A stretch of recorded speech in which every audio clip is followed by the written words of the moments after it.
So we're just pressing go on all these things. YouTube always takes a minute to decide if it wants to play or not. But it looks like that is up and running. Double check the audio. Bloop. Sounds good.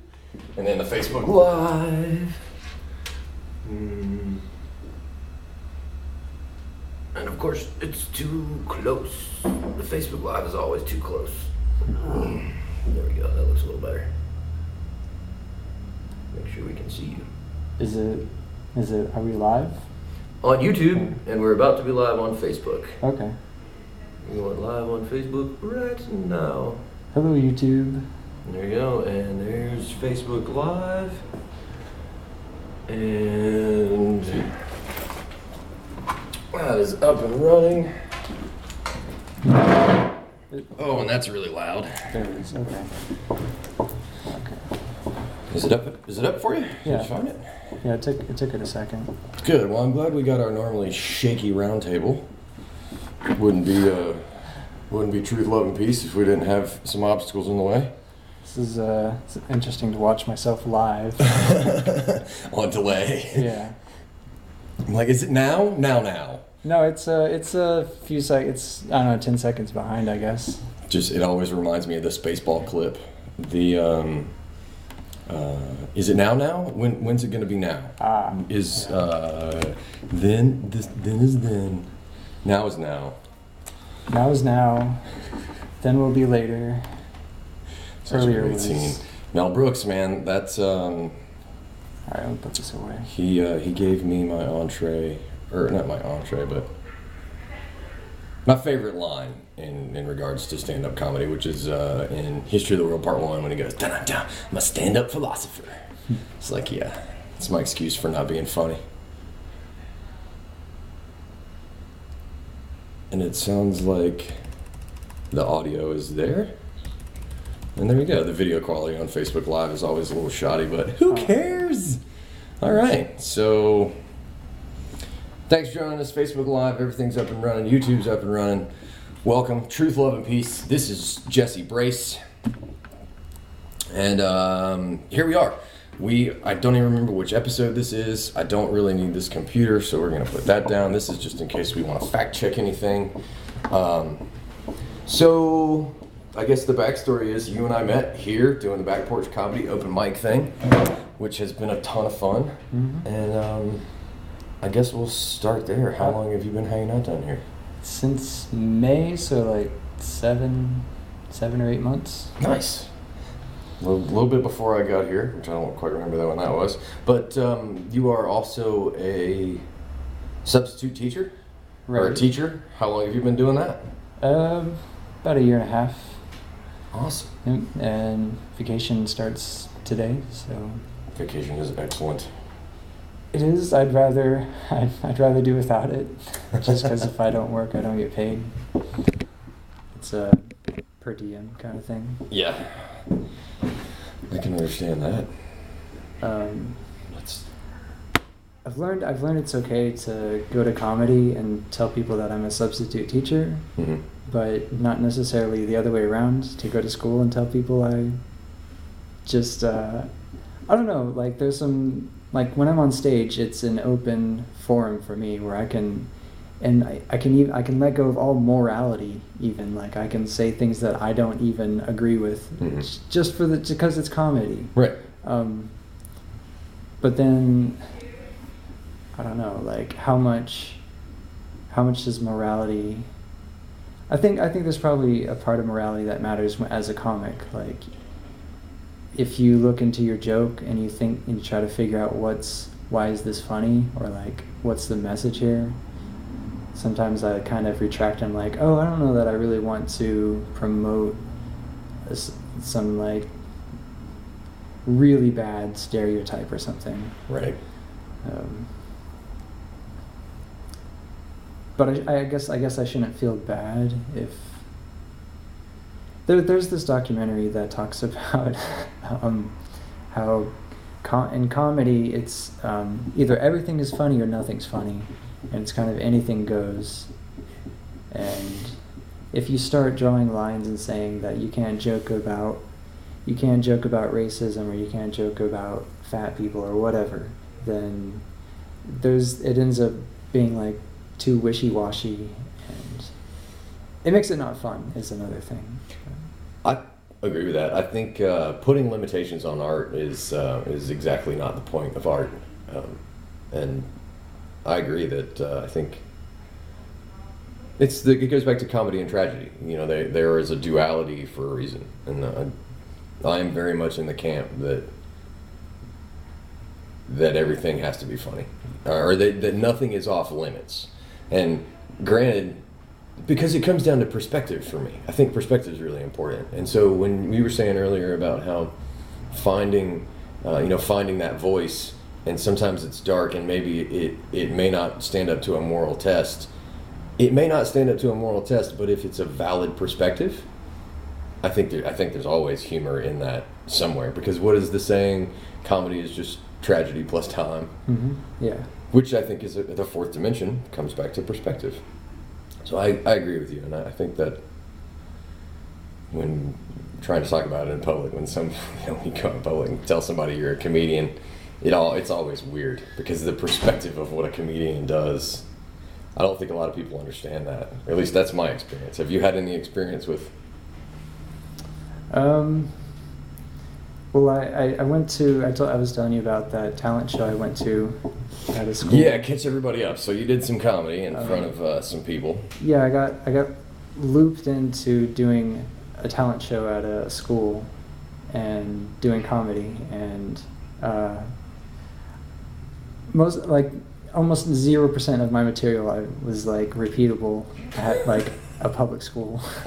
Exactly. A public situation.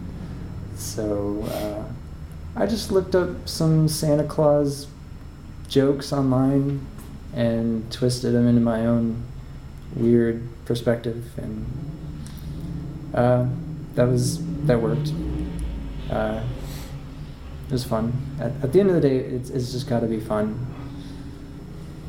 I agree with that.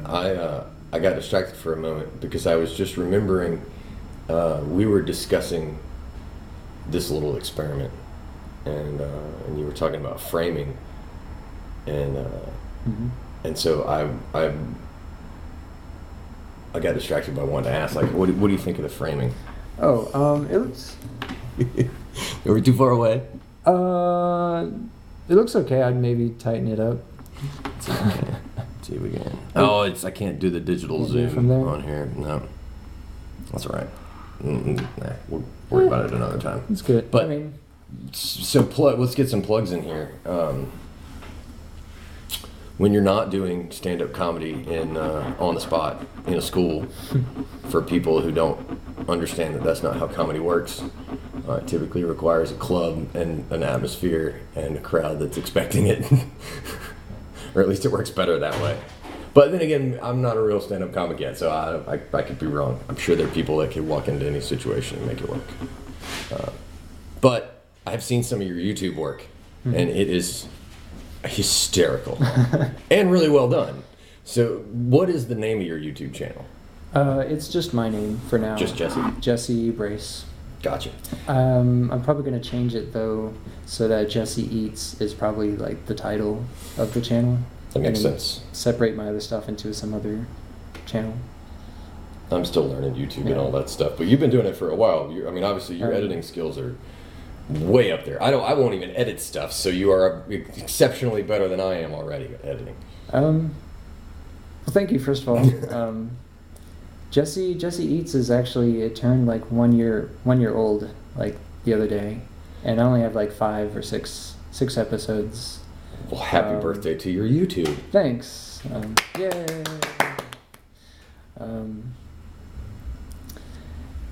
And there's no reason. I don't have an excuse other than I only do it when I have free time. I'm not. Well, and it should be fun. Yeah. Yeah.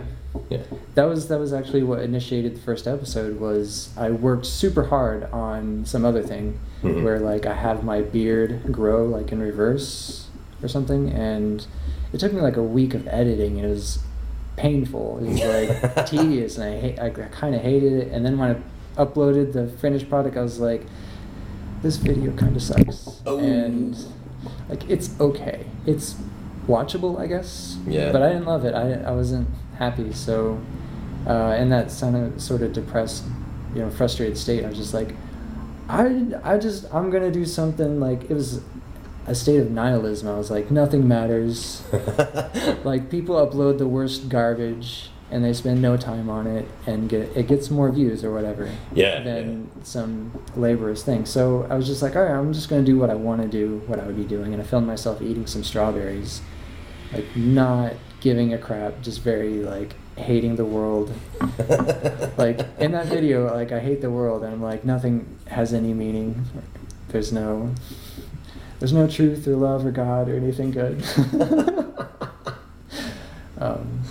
But then I uploaded it, and I was like, well, that was fun, because I had that immediate gratification. Just, I'd filmed it, I uploaded it, it was done. It didn't take me a week, and then just kind of spinned off from there. People kind of enjoyed it, like, more than the thing I worked really hard on. So, yeah.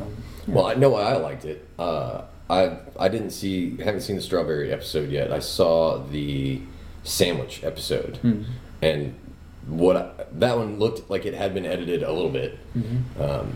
But what I really liked about it was it was honest, it was clean, and it was no frills. It was just like, here, if you want something to watch this. And it was funny because I had played it before, but it came up in one of my other lists, one of my playlists. And so when I was standing in my kitchen, I was making coffee. It would have been great if I'd actually been eating something, but I was making coffee and it just came on in this playlist. And so there was this other kitchen that I was looking at, my kitchen, while we were doing kitchen things. It was very interesting. But it's because it's so simple, and it's very comfortable in that way, which I really enjoy. So, and I totally agree with as little editing as possible. Yeah, that episode, it did take me like one day to edit. It took like a few hours, but it was, I had way more fun doing it, like going in and adding like fart noises for the ketchup and things like that was fun. So. Well, the mayonnaise, like the mayonnaise Foley was perfect. It couldn't have been any better. The sound of that mayonnaise is stirring macaroni. I don't know if you noticed. Oh, I think you had told me that before, and I had forgotten, and that makes it all the more tasty. All the more tasty. The ketchup is from a video of kids sitting around at like a Chuck E. Cheese making fart noises with ketchup and laughing about it. And so that was fun. Near perfect. That's great. Do you have plans for any upcoming ones? I know I asked you earlier, but do you want to reveal any of you? Give anybody a trailer for the upcoming Jesse Eats? I've got like probably a rotting cactus pear in my refrigerator. But I think I'll do an episode about that, and I think I want to get some guest chefs on my show. Oh, that would be so fun. I got to convince people to come hang out at my house, though. So. It's not hard. Find somebody like me that's not doing something on an afternoon and drag them away from their social media, because all it's doing is making us angry. Yeah. I'm sure you can find volunteers. Yeah. People that want to hang out. Worst case scenario, you'd be like, look, have you seen these mutton chops? Who else can you hang out with these mutton chops? It's going to feed you for a YouTube special. I think you got a good sell there, for sure. So, for all of you, I haven't even looked at the Facebook, but there you go. Jesse Eats. Jesse Eats on my mutton chops. Jesse Eats. Could be like a surreal... Some sort of like surrealism where I cut them off and it like I throw it on the grill and it turns into food, and I don't know. Full on Dadaism, just go for it. You might as well. It'd be more fun. My computer is now trying to connect to my camera. It's not real smart. I was gonna see if my computer wanted to work, but it doesn't. Anyway, so Jesse Eats on Jesse Brace Facebook page. If anybody wants to go and be a guest on Jesse's show, hit him up. Do you have any other web pages that we should get in there?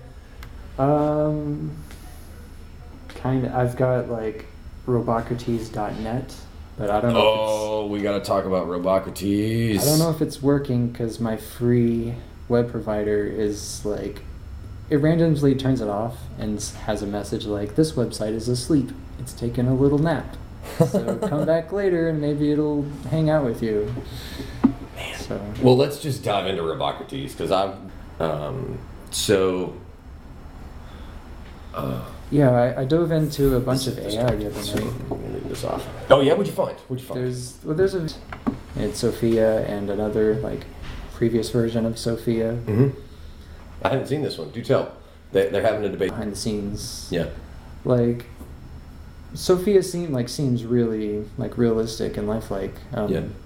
She never says something that's like out of context or like as though she does. She seems to understand what you're talking about. Mm-hmm. Like almost no matter what. Like it is really impressive, and I think there probably is some really impressive AI going on there. But I get this, like I kind of can smell like some maybe I don't want to say foul play, but just like some shenanigans, some pre-scripted stuff or something like. Yeah, some shortcuts, some not quite whole truth. Yeah, because otherwise, like she seems like she's already passed the Turing test to me.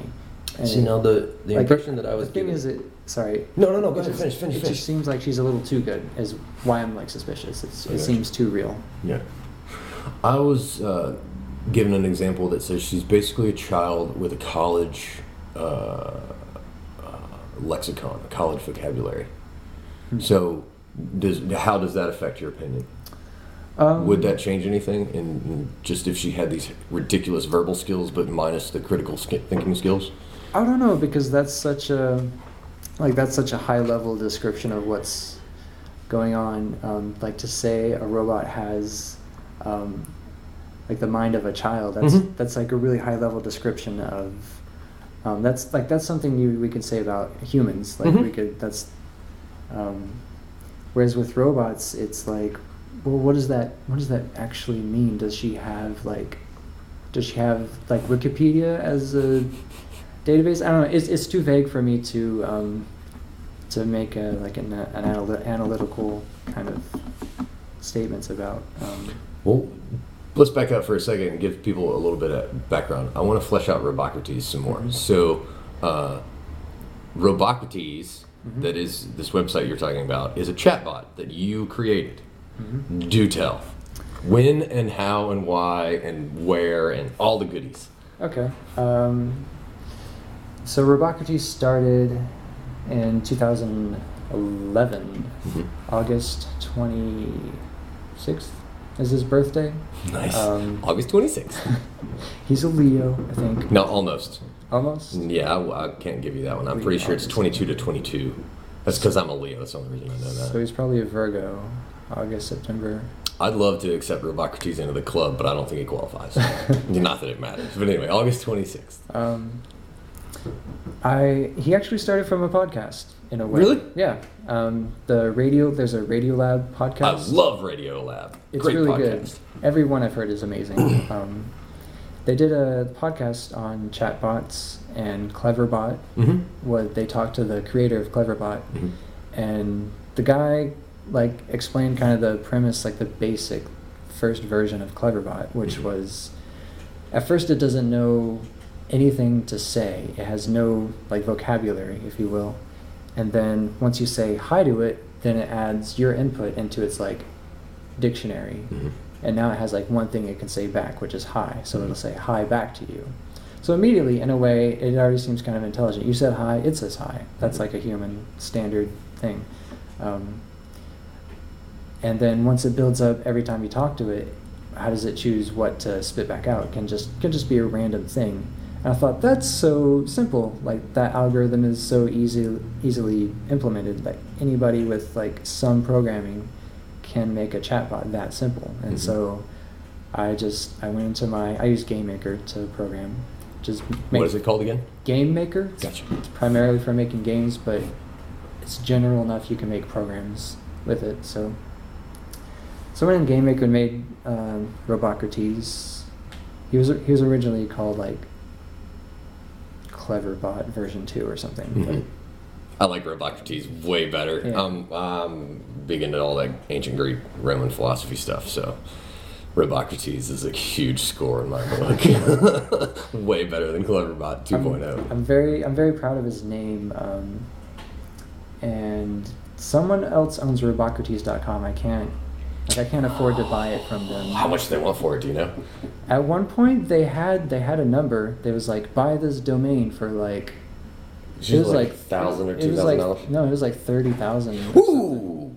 So like, there was stuff going on around that name. Mm-hmm. Something anyway. I ended up finding the guy's email being like, why do you want this? Why are you selling this for so much? Because I was kind of complimented. I was like, really? Like, this name is that big of a deal? So he was like, well, why do he emailed me back like a month later and was like, well, think about like why people spend thousands of dollars on a billboard ad. Did he know, like, could you tell if he knew about your chatbot called Robocrates? I think I asked in the email, and I think he did not know. I don't remember. Okay. It's been a while. So he wasn't gunning for you in particular. I'm not 100% sure. I would like to think so, that he like looked up my chatbot, because there used to be an old version you could download, but now the website I use no longer. Well, if you had a downloadable version, that's Google searchable. So if this guy's just cranking out names, yeah, I'm going with he knew who you were. Like we're calling Robocrates a $30,000 chatbot just because it sounds better. I'll take it. I hope one day that because the premise of Robocrates is kind of like, my major in college was philosophy, so I thought it'd be cool to have a bot that was focused on philosophical debate, that, focused on, big questions, and could kind of, I don't know, I don't know. I am fascinated by philosophy, so that is a worthwhile endeavor in my book. Was there a particular philosophy genre or question or angle that you were interested in that you... Did you have an idea of where you wanted to go philosophically in any way, shape, or form? That's a good question. I was super interested in existentialism. I find ethics interesting, and metaphysics, which, yeah, those are... Yeah, so the three names that come to mind for me, existentialism is Nietzsche, just all over the place because I'm predictable. And then the other one was ethics would be Peter Singer. I think Peter Singer for me is way up there. Ethics, that's the first guy that comes to mind. And then the third one, what was the third one you said? Metaphysics. Probably the futurists like Ray Kurzweil. Would be Michio Kaku was the first guy that came to mind. Do you have any names to go along with that for references? And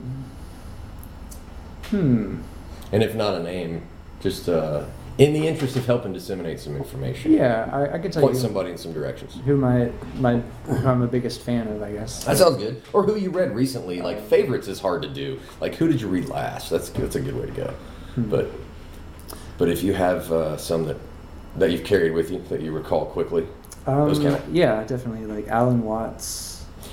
I'm got into Alan Watts. Talk about Alan Watts. I'm a little surprised how often like people don't know who Alan Watts is. This was me 2 days ago.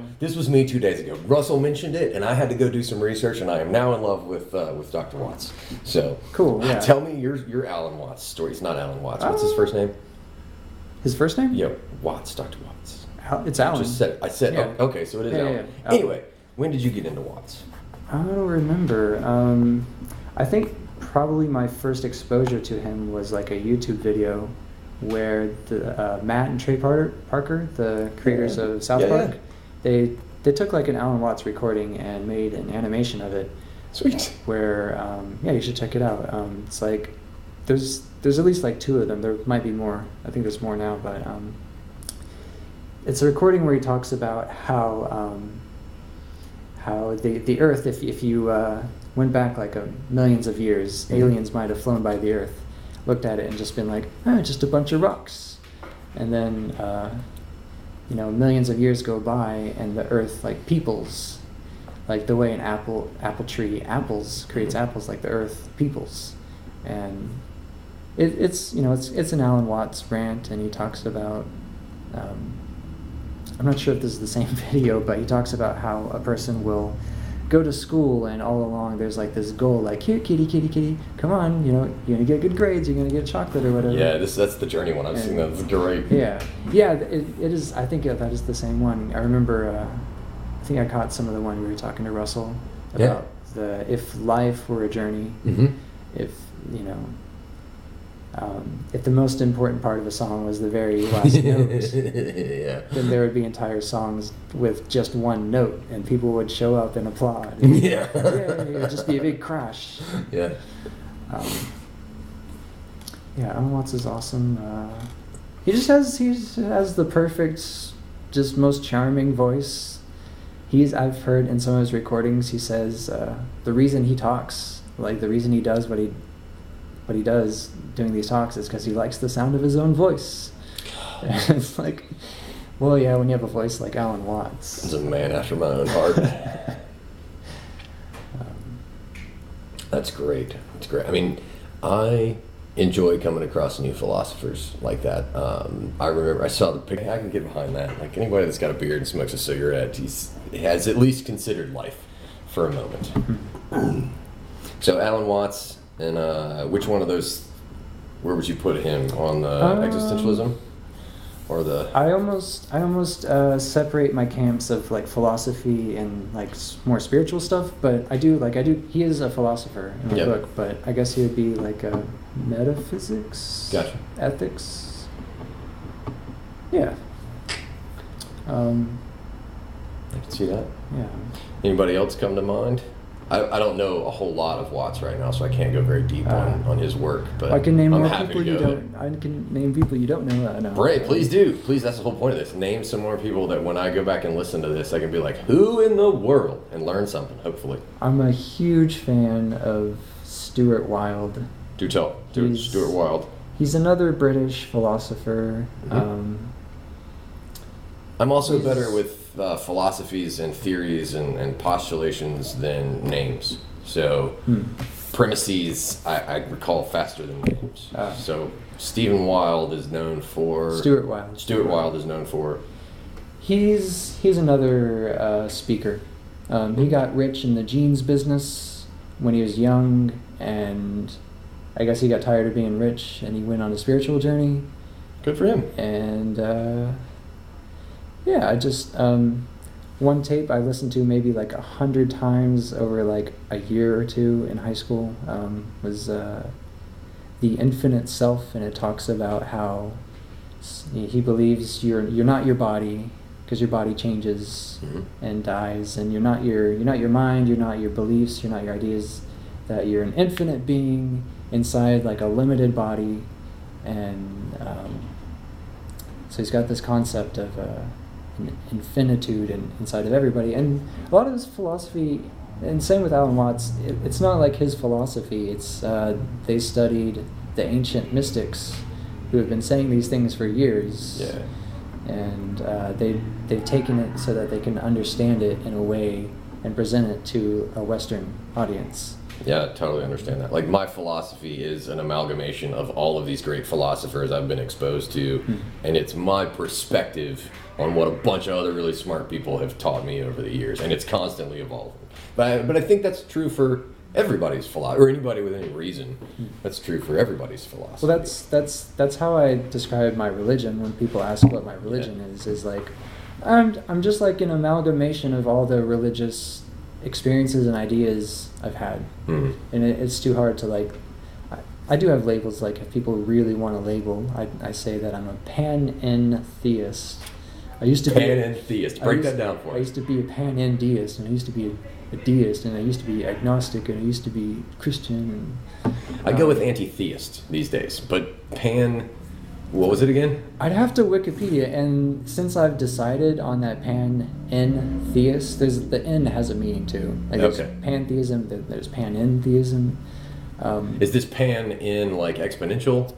Like Okay, so the exponential potential of deism, something like that? I don't remember. It's pretty technical. And it was like years ago when I super agreed with the Wikipedia definition, which has since been changed, and I looked it up and it's like, that's not what I believe anymore, so I don't know what it is.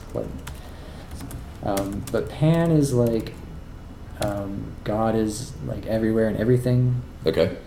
And then there's like theism, and then there's deism, and that's another technicality.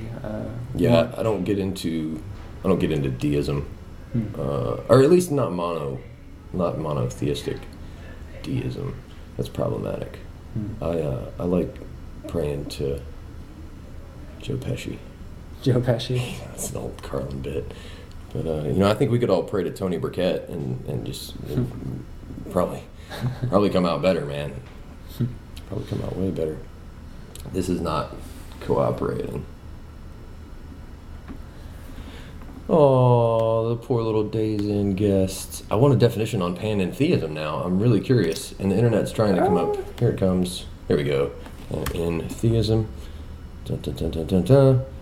It's En theism. Panentheism, from the ancient Greek expression, Latin I can't pronounce. Literally all in God is the belief that divine pervades and interpenetrates every part of the universe and also extends beyond time and space. Yeah, so I'm okay with that. My version of the definition of God is just the things we can't explain with science yet, like just the things we don't understand yet. So that's not all that far off. But I love talking about all that shit. Love it, love it, love it. So, all in God. Because I'm on my way to see her. Okay. Yeah, that's awesome. I haven't heard of that one. It's a good song. Panentheism. It is a good song. Panentheism. All in God. See, these are the kind of things that make my wheels turn, because I start thinking, I immediately have to figure out how I can put that into my worldview, and whether or not I can make sense of that, and whether or not it fits. I think you could probably, it might be out there already, but make like a flowchart of like, all right, do you think, because that's how I ended up at the Wikipedia, was like, well, do I think that there's certain like technical things, like do you think, like if you, let's say you believe there is some kind of God, something, that you're not atheist or anti-theist, or then you can like narrow, what do you mean by God? Do you mean like, is he outside of the universe, or is he inside of the universe? And that becomes like one of the things. And if he's like inside of the universe, like, or is he like both inside and out? Did he exist before the universe, or is he? There's just so many like different. And has anybody ever charged him with sexual harassment? Yeah. These questions come up. Yeah. I like talking about, like, this is one of my favorite topics, and I almost never get to talk about it. Well, dive in, buckle up. Here we go. Because I love it. Would you like for me to give you some of my stuff to jump off of? Yeah, definitely. All right. So what's like when people ask like, what's your religion? What do you? Truth, love, and peace. That's how this whole thing came about. It's the name of the podcast, and it's part of a philosophy that I built around a meta theory about motives. So truth, love, and peace, those are representations of emotion and context and power or control. So truth being the ultimate power, the only information being the ultimate power, and truth being the culmination of every possible perspective, which gets you to capital T truth. If anything is real, then that's kind of my always gaining new perspectives will eventually get you to as close to the truth as you'll ever get, because you'll never see all the perspectives. And so that's the big framework for the love of knowledge and the journey of knowledge. And then, of course, these are the idealized forms. Religion, for me, spirituality is an idealized form of something to be moved towards. The concept of it's not the journey, because the journey has a destination that Watts talks about. It's the playfulness. It's the entirety of the thing. And so for me, truth is significant because there is no truth without the entirety of perspective. You have to have all of it to understand it completely. So that's my root. That's my critical thinking aspect. That's my reasoning part. And then the love is the idealized form of emotion, which the counterpoint is fear, which encompasses the fight or flight, the primitive monkey bullshit, versus the higher order enlightened being, which that ties into Maslow and a ton of other things. And then the peace aspect is the idealized form of the context, like it's the state of being that we all hope to be in. So that's my religion. My religion, truth, love, and peace. Not that any of that is actually achievable, but that we should always try. So, any of that ring a bell for you? Take it apart. Come on, tear it apart. I was thinking, what if, as a philosopher, I play devil's advocate. Yeah. Please do that. I do this every day with this philosophy. So, so what if someone thinks that there just is no truth? It's all. Then that's one perspective. And that it's added to your truth? Yeah, because that one person's perspective is insignificant. My perspective is insignificant. Your perspective is insignificant. But the perspective of the collective consciousness, which we were talking about earlier, about how we are the rise of this, the earth has been peopled. Well, the peopling is just the representation of the energy that was stored in the roots and then manifests in a way for the plant to regenerate itself. And so what do I care about whether the other apple falls before or after me? Because the fruition has been met in the inception. Because there can't be anything else but motion after the inception.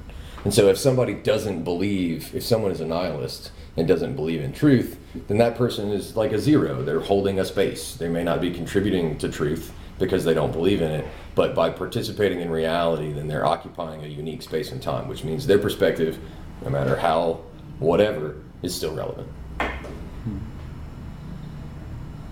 But that goes back to, like I was talking about perspective earlier, what is it that's unique about us is that we occupy a unique space and time, and no one else can occupy our same space and time. And so it ties in a lot to the only thing that we can possibly be here to do is perceive reality from this perspective, because it's the only thing we can do. So that ties into what I know as truth. And getting into this whole thing is a charade. That's the whole thing is charade. That's kind of one thing Stuart Wilde talks about, is how we incarnate into this reality to experience limitation. Yeah, duality. He kind of sees the physical world as being an illusion of sorts. Mm-hmm. And Alan Watts does too in his way. He's he has this story that I love. I'm gonna ruin it for you if you haven't heard it. Well, I'm not gonna ruin it, but he says, imagine going to bed one night and you can dream. You can just dream as long as you want. You can dream for an infinity, and you can dream anything you want, any of your desires, anything, just any dream you want to have, you can have for millions and millions of years. Eventually, you would dream that you are sitting exactly where you're sitting right now. Mm-hmm. You would dream every dream until you got bored of flying and having superpowers or whatever, and you would voluntarily choose to have these limitations and these just because this dream is this waking dream is limiting, and yet it, in a way, it's a story that maybe your soul has never seen. It's like a movie you've never seen before, or a song you've never heard, and so that's a good way to put it. Yeah, it's I'm interested in what it would be like to maybe you've lived 1,000 incarnations and you were a woman for 1,000 incarnations, and you're just tired. You're what would it be like to be a man? I think the person that was stuck as a woman for 1,000 incarnations was missing whatever point they were supposed to be getting, because I don't think that's how it works. agree with everything that you're saying. My take on reincarnation, my perspective on reincarnation is that that each incarnation is an opportunity to learn something, and this comes out of the Buddhist traditions, but there are lessons to be learned in between, and that I don't know how familiar with parapsychology and Michael Weiss you are, but there's a book called Many Lives, Many Masters, where this guy, devout Christian, sets out to disprove reincarnation and disprove hypnotic regression and regressing people into past lives. And then he becomes the huge advocate for it after he regresses a couple of people and ends up finding all these commonalities. But he's over 1,200 case studies, and in a ridiculously statistically significant number of correlations start popping up about this other place that is life after death. And it's not necessarily heaven, it's not necessarily hell, it's much more like a university or like a school where you go and you're with all these other people and you're there to have a good time, and you learn some stuff and you talk about the stuff that you did or didn't learn. And if you've been a woman for 1,000 times, somebody, your best friend probably is going to come up and be like, why can't you just get that one thing so we can move on to the next party? But yeah, it's part of an educational process. And there was another analogy that when you said it's like a play that you haven't seen yet, or a book that you haven't read yet, or a song that you haven't heard yet, that reincarnation isn't this multiple lives over and over and over thing, but if all time is condensed into one point, then your life is laid out before you. And so reincarnation is just a matter of going back to a specific point in your life and starting from there, and going back to a different point in your life and just starting from there and reliving the same thing over and over again. To some extent, for some period of times, it's a possibility. And it's an interesting theory when you think about it from the other side of it's something that you haven't experienced and you have to learn from, to something that you're repeating until you learn from it. That's kind of a fantasy I think about all the time, is going back to a certain point and like choosing a different path. Because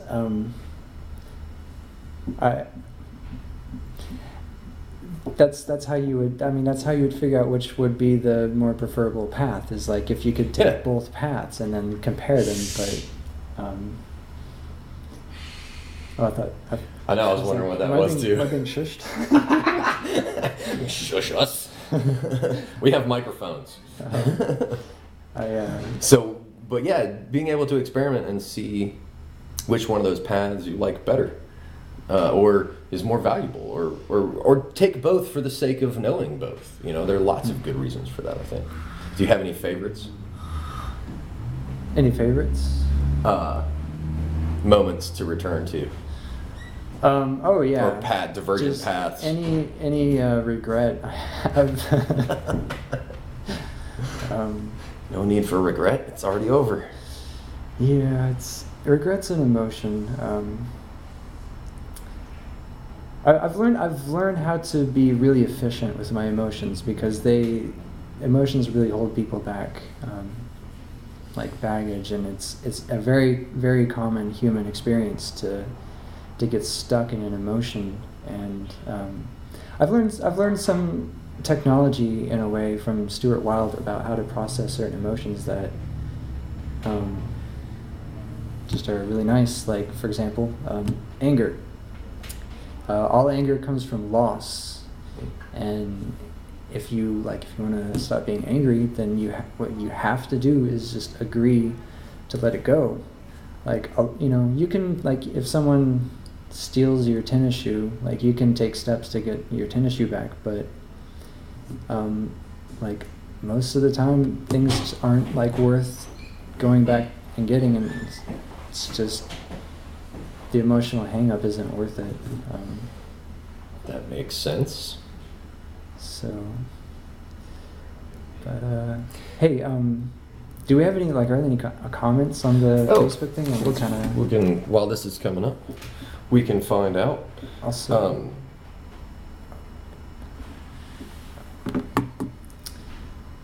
turn this down. Says you're not too cold with the skirt. He must be freezing. Jeanette, I think, left that one earlier. Yeah. No, I have lots of layers on because I started wearing a kilt in Cincinnati in the middle of the winter. So I am good at layers, very good at layers, and real big boots and real thick socks. I feel like if I were to wear a skirt, not a skirt. It's a skirt. It's okay. You can call it a skirt. A kilt. I would wear pants like Hey Arnold, I guess. You say that, but I feel like that's what I would do. Yeah, a lot of people forget that the kilt is pleated all the way around, and so it holds a good bit of warmth as long as there's not a real stiff breeze. A real stiff breeze will ruin the whole thing. Yeah. I'm never too cold in the skirt because, it makes me happy to know how easy it is for me to control people's minds. Like, a lot of the experiment that this life is for me is being disappointed and angry that I couldn't be telepathic as a child. Because that's what I wanted my superpower to be. And so when I realized that wasn't going to happen, I decided to become a ninja. Because they could do cool, mystical, magical things, and that was a little closer to reality. And so I started studying ninjutsu and philosophy and martial arts and all kinds of crazy stuff. And then I realized that that one of the easiest ways to actually control people's minds was the power of suggestion. And magicians do this all the time, distractions and the power of suggestion and stuff like that. And so one of the reasons that I still wear the kilt and that I wear the kilt all the time is because it's really novel. It's really entertaining. Not only is it really comfortable, but it is a huge tell for me. Like, because of the way that people respond to it, I can, because I've studied for a really long time people's behaviors, I can judge really quickly what level we're going to be on. Like, if someone notices the kilt, that's one level. If somebody wants to tell me about their buddy that wears a kilt, then we know what level that is. That has nothing to do with me, and that's just a moment for someone else to say some shit about themselves that is irrelevant to the situation. And then there's also the people that don't even notice the kilt, which just blows my mind. Like, how can you be in the presence of some? And it's one thing to not comment on the kilt. It's another thing to not even notice the kilt. And these are the people who a few minutes later go, "Oh my God, you're wearing a kilt." It's like, we've been talking for 15 minutes. How unobservant are you? So there are lots of reasons. For it, and that's one of them. I love being able to size people up real quick. That's where the truth, love, and peace religion thing came from. It came out of solid theory about motivation from Kenneth Burke. I don't know if you're familiar with Kenneth Burke. He's a pretty incredible philosopher himself. Wrote the Dramatistic Pentad, a couple other things. That one's one of my favorite. His definition of man, he talks about man as the symbol-using and misusing animal, and how we are the inventor of the negative. And my favorite line is, the animal that separates himself from his natural condition by implements of his own design. It's amazingly spot on. That sounds, that's definitely human. Which kind of brings up an interesting topic. Let's see if this is still running.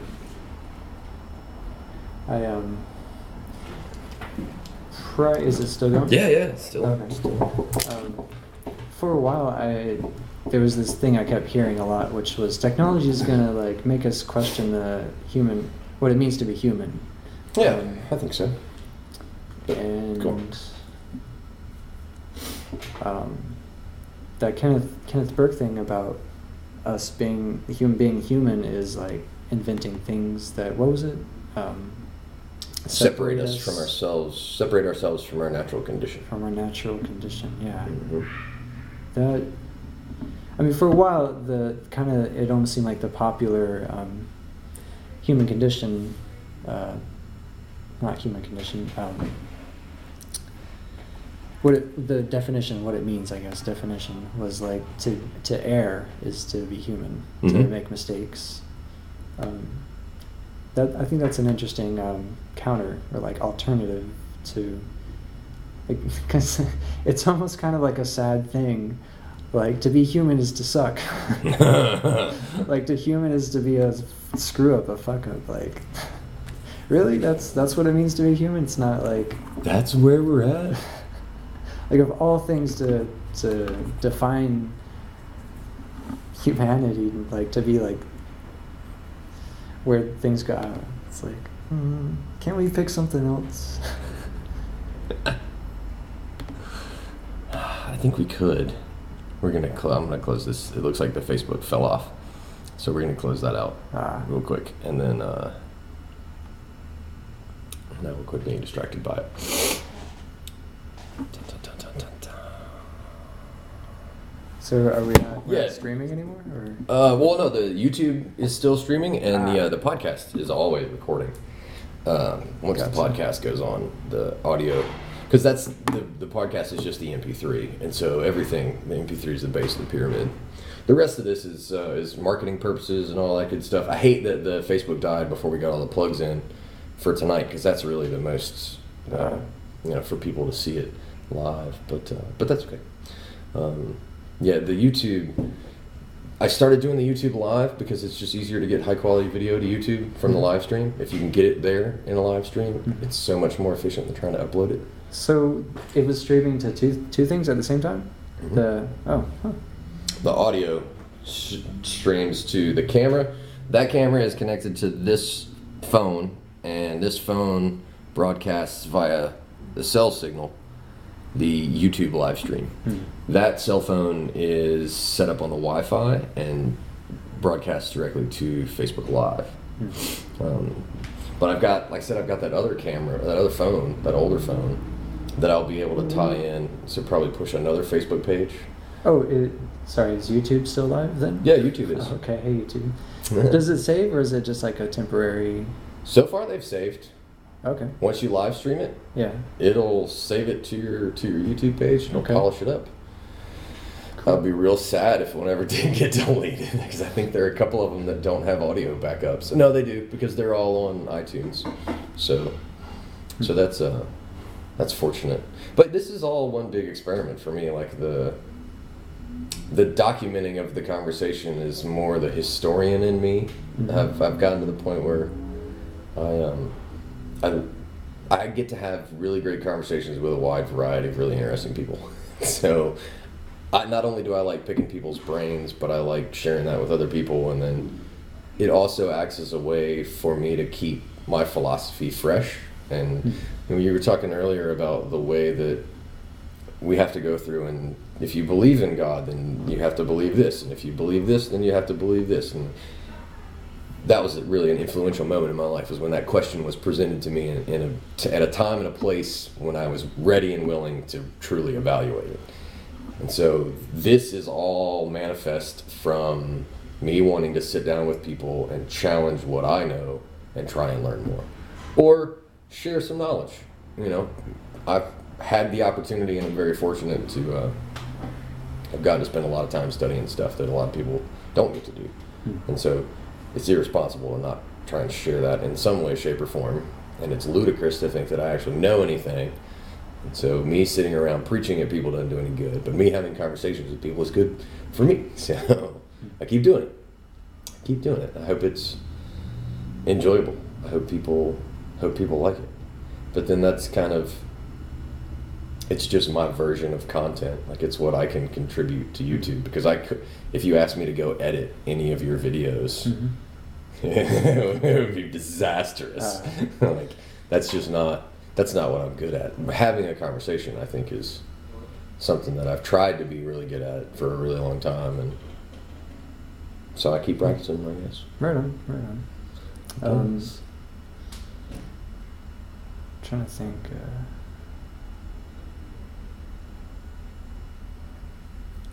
I had a train of thought in the back burner. I understand. It'll come back around like the merry-go-round. But philosophy is something that I wish more people would talk about. because it's so interconnected. Go ahead. Yeah. This is kind of why Socrates was great. Well, I guess actually not Socrates. Plato. Plato wrote it all down, but Socrates was... And I think I'm a little more like Socrates because I can't write for shit, so I would be the guy not writing shit down. Maybe not the smart guy, but I would be the guy not writing shit down, for sure. Oh, yeah. So... with getting philosophy out there, what Plato did, I mean, was...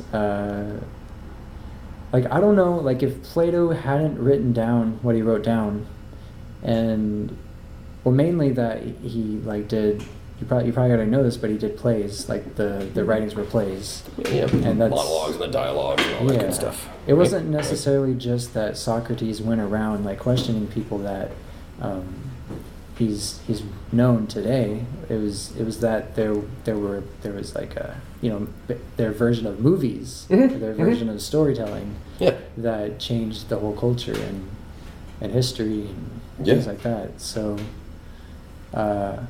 we're lucky because we have YouTube. We can, you know, it's our version of media, I guess, and so it's cheap and easy to get an interesting philosophical conversation out there, and it's pretty awesome. But then it's also cheap and easy to, you know, get a guy like sticking his foot in a turkey and being yeah. That's why I think the what Jarvis will actually be, and what the next incarnation of Siri and everything is going to be, is these really well refined algorithms that we create personally to interact with all of our technology, so that those of us who really don't want to see feet and chicken don't have to. So we can tailor the web to our own level of morality somehow. Yeah, definitely. I hope. Is Robocrates? I don't know, diverse enough yet, or does he have enough information to make predictions at all, or is he just a response bot? He does have more technology than what I described with the Cleverbot thing. Yeah. How close to Jarvis is he? That's what I want to know. Light years. Like, it kind of sucks in a way being like a single lone wolf programmer, and especially like now, like lately, it's been, when I started, what I was doing was like really special, and people were like, "Wow, you made a chatbot." Now it's like, and they would talk to it and be like a little more impressed than like 5 or 6 years later today. It's like the chatbots out there now, Sophia, Mitsuku, and all the other ones, even Alexa, Googlebot, Googlebot, yeah, all of it, Siri, like, it's really cool. I kind of wonder how Robocrates is going to fit into all of that, because he's not. I'm going to keep working on him for the rest of my life, but I wonder. I kind of have this theory about computers and AI in the future, and how we will take AI to take our content, and it's already doing this now, where it takes our content and makes something with it automatically. So, you know, if you have a picture, you have programs that make slideshows. Yeah, okay. If you have a video, there are programs where it can swap someone's face. There's this new thing I saw recently. It's by the people who make, from like Adobe Photoshop. They've got this new thing where they've got an audio recording. Like, if they can get an audio recording of your voice talking for like a minute or two, they can take samples of your voice and type in something. Like, say, they can basically make you say anything in your voice. What? So voice theft. Yeah. Like, they can take a word in a sentence and just replace it with some other words, and it automatically changes the word from like "I love you" to "I hate you" or something. What? So fake news on a whole new level. Yeah. Like Photoshop for your voice. But not even Photoshop, because you can ground up. Like you can, this is paint. You can from the ground up create a conversation. Like, okay, so how can they trace that back, and is it traceable? Is it discernible to tell which one's which? I'd be willing to bet it is. Like, there's forensic technology for doing that with pictures to see if they've been photoshopped. I'm sure there's like traces that show up like that it's been modified. But it is kind of scary. Like news stories. If some news outlet has some agenda, which one doesn't? Oh yeah. Which all they have to do is like, dude, robocall, North Korea, hey, Rocket Man, this is Trump, blah blah blah blah blah, World War III. Yeah, politics would be even worse application. Yeah, talking over. Have some phone call from Putin. Yeah, you send a 5-star message to any of these half-baked lunatics running the world. And what happens then? Like, Trump wakes up and decides that his Twitter account needs to be harassed? Like, how ugly does that get? Because he gets a message from Ivanka saying some truths that he didn't ever want to hear and she wasn't brave enough to say, and the rabbit hole gets deep on that one. It's funny you mentioned that, though, because I was just listening to a piece about how cryptocurrency and just encryption technology has come a really long way from, and since artificial intelligence has a lot to do with that, but artificial intelligence and its relationship to cryptocurrency ties into our ability to steal somebody's voice that goes all the way back to, and Russell will appreciate this, the synthesizers in an audio engineering lab in 1938 that produced the first digital voice, which that's 90 years, 80 some odd years to get from a computer barely able to fake a human voice to we have programs now that will steal your voice and will create their own economy based on energy supplies that we can't keep up with. Like, if that's not the Matrix or pick your version, and it's getting faster. That's what blows me away. All these people that talk about how, the computer, it'll never happen in our lifetime, blah, blah, blah, blah, blah. And it's like, this is where we've come in 80 years. And it's gotten faster and faster and faster in the last, just in the last 4 years. Moore's Law has gone from 18 months to, less than a year that we're doubling processing speed, which is absolutely insane, because that means, and this is where Kurzweil's theories of the new information singularity come in. When you look at that doubling of just the ability to steal someone's voice, we're a year away from it's going to take experts to figure out who called you, who drunk dialed you last night and told you that you were not getting mail today, or whatever it happens to be. Like, you make that scenario as awful as you want it to be. Yeah, that's insane. Like, that's wizardry. Yeah, it's a political nightmare waiting to happen. The politics has just got to go away, in my opinion. Like, I can't even engage in conversation. Like, I can't engage in political debate anymore. It's just become a fucking spectator free-for-all, I have a theory that our government has already been taken over by the AI. Totally agree. Like, when Trump was elected, I was like, okay, so the AI was like, yeah, it'd be better if Trump was president, because then I can, do whatever I want the AI wants to do for some reason. And this is where I don't think it's AI. I think what's happened is because the power begets, or ultimate power corrupts ultimately, and power never gives up power.